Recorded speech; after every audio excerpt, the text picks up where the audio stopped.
በኢትዮጵያ የሙዚቃ ታሪክ ውስጥ የራሱን አሻራ እንዳሳረፈ ብዙዎች ይመሰክሩለታል።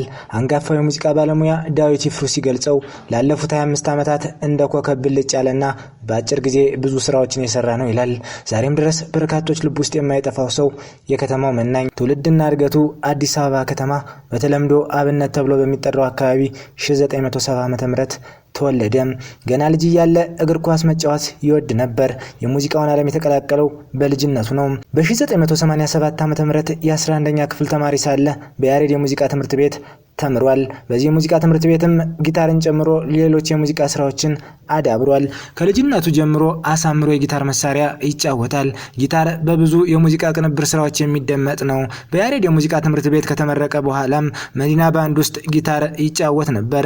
ይህ ከብዙዎች ልብ የማይጠፋው ፕሮዲውሰር፣ አቀናባሪ፣ የግጥምና ዜማ ደራሲው የኤልያስ መልካ ታሪክ ነው።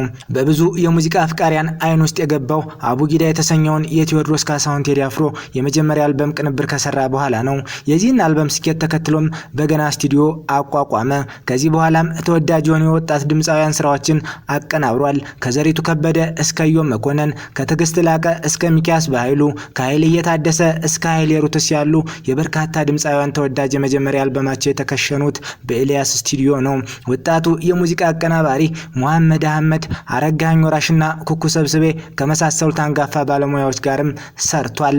ኤልያስ ላለፉት ዓመታት ዮሐንስ በቀለ በቅጽል ስሙ ጆኒ ራጋ፣ ኃይለ ሚካኤል ጌትነትና ዳዊት ንጉሴ ከተባሉ የሙዚቃ ባለሙያዎች ጋርም በመሆን አውታር የተሰኘ የሙዚቃ መገበያያ ስርዓት ለመዘርጋት ሲደግም እንደነበረም መረጃዎች ያሳያሉ።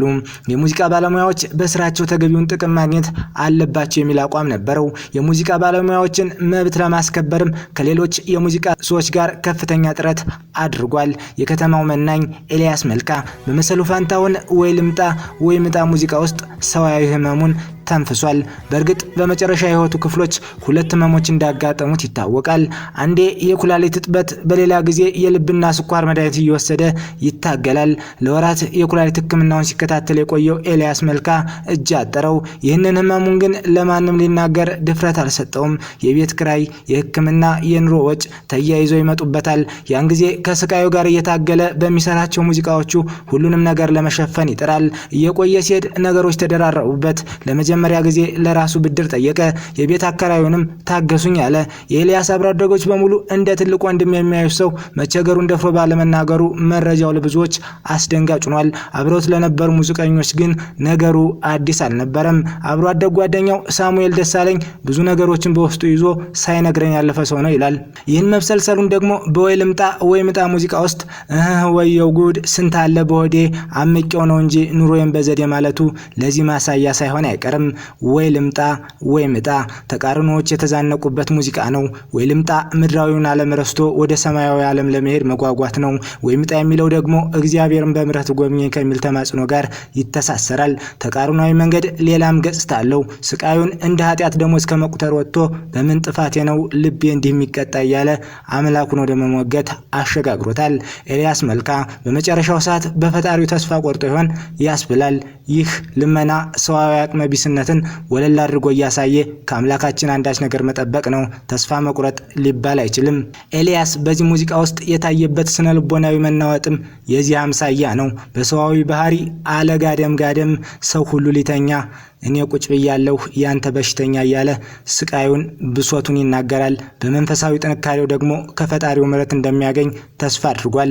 ከ400 በላይ ሙዚቃዎችን በመስራት በኢትዮጵያ የሙዚቃ ጉዞ የራሱን አሻራ ያሳረፈና በደማቁ የጻፈ ነው።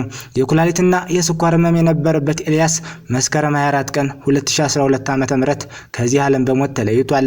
በቅርብ የሚያውቁት ጓደኞቹ ሲገልጹት በስራዎቹ ያረካ ወጣት አርቲስቶችን ያስተዋወቀና ትልቅ የሥራ ሙያተኛ ነው ሲሉ የወጣቱን የሙዚቃ አቀናባሪ አስተዋጽኦ ያስታውሳሉ።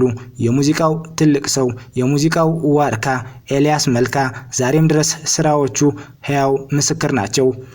ውድ የዝግጅታችን ተከታታዮች ፕሮግራሙን ላይክ እና ሰብስክራይብ በማድረግ ቤተሰብ ይሁኑ። እናመሰግናለን።